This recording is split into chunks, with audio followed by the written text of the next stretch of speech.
Donc c'est la question d'un frère qui dit dans la mosquée où je prie, il y a des images d'âmes sur les livres. Donc il y a des images d'âmes sur les livres.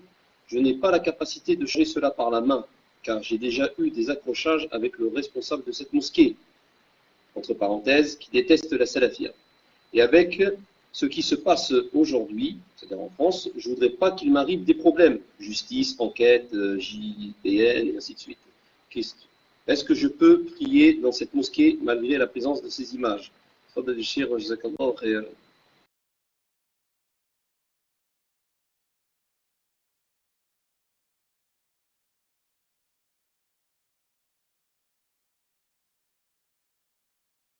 suis déconné.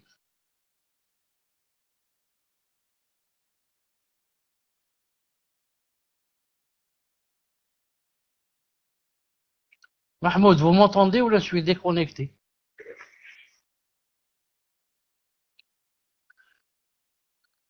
Tfadal Mahmoud, c'était quoi la question? Donc la personne dit dans la mosquée où je prie, donc c'est en France, dans la mosquée où je prie, le frère demande, il y a des images d'âmes sur les livres. Je n'ai pas la capacité de changer cela par la main, car j'ai déjà eu des accrochages et des problèmes avec le responsable de cette mosquée, entre parenthèses, qui déteste la salafia. Et avec ce qui se passe aujourd'hui, je ne voudrais pas qu'il m'arrive des problèmes. Parce qu'en France, avec la justice et les enquêtes, et ainsi de suite, question, est-ce que je peux prier dans cette mosquée malgré la présence de ces images?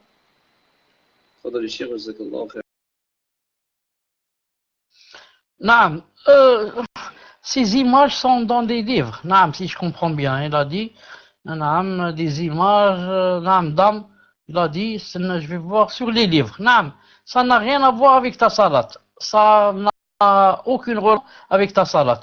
Ce que tu peux faire ici au maximum, c'est de dire à l'imam, de lui dire, voilà, il y a des livres où il y a des images, si on pouvait les cacher ou bien les recouvrir ou bien.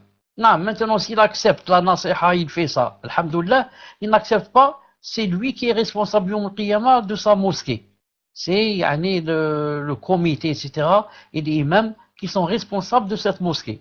Toi, ta fonction, c'est seulement de parler si tu peux. Parler, c'est pas comme ça se lever et dire il y a ceci, il y a cela.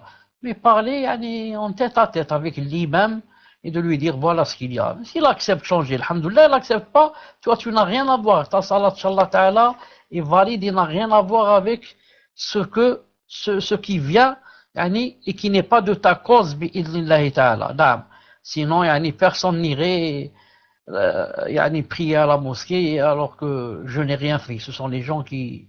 C'est comme par exemple, je vous donne un exemple, par exemple, moi, là où je prie, il y a dans la mosquée où je prie, il y a, dans les fenêtres, etc., il y a accroché comment ça s'appelle, des chapelets. Et les chapelets, c'est, Cheikh Temine a dit, c'est le shi'ar des Mubtadi'a.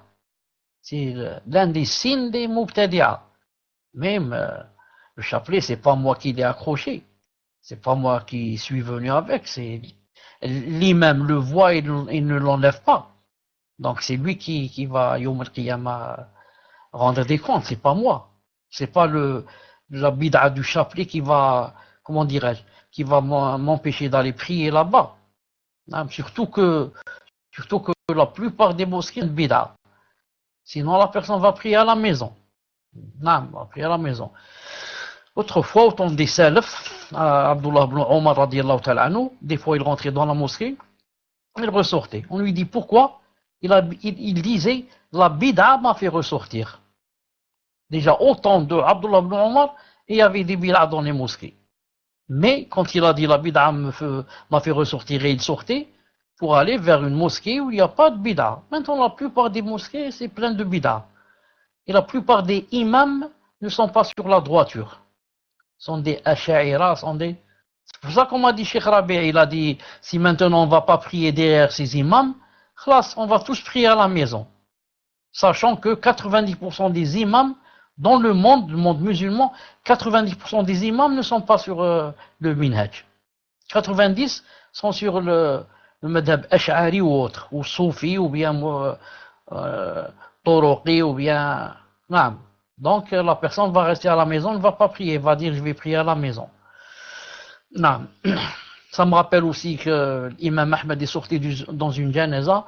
On lui a dit que il y avait des Mubtadi'a qui sont venus aussi yani, dans le cortège. Il a dit comment donc un Mubtadi' ou bien la bid'a d'un Mubtadi' va m'empêcher de faire yani, une obligation d'aller dans le cortège funèbre. À cause de X et Y, je vais pas moi. C'est lui qui doit pas venir, c'est pas moi. Voilà, Inch'Allah Ta'ala Mahmoud pour aujourd'hui.